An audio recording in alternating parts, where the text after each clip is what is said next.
Hello hi नमस्ते प्रणाम। तो बहुत सुंदर एगो छठ पूजा के गीत फिर से लेके आइल बनी। तो हमारे गीत के सुनकर हमारे चैनल के लाइक सब्सक्राइब शेयर जरूर करम। कमेंट बॉक्स में बताई छठ पूजा के गीत वालों के कैसन लागल है। कौना देवा के दुआरा भंसवरिया बसवा नई नई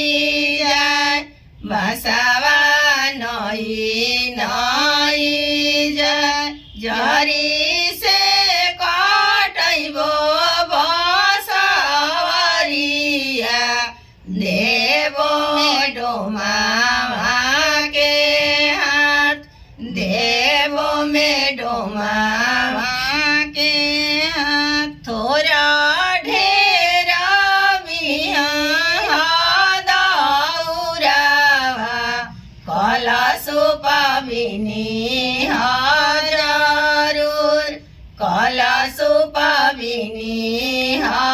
जरूर डॉक्टर देवा के दुआरा खनी बसवरिया बसवा नई नई जाय बसवा नई नई जाय राजेश देवा के दुआरा खनी बसवरिया बसवा नई नई जाय सतीश देवा के दुआरा खनी बसवरिया बसवा नई नई जाय विजय देवा के दुआरा खनी बसवरिया बसवा नई नई जाय बसवा नई नई जरी से काटैबो बसवरिया देवो डोमा के हाथ देवो डोमा के हाथ छोरा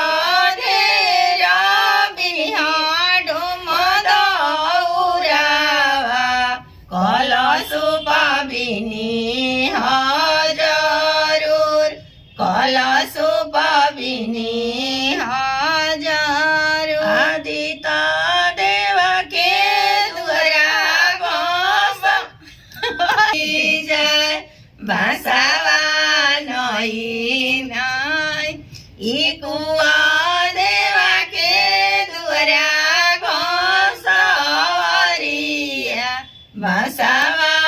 नई नई गगन बाबू के दुआरा बसवरिया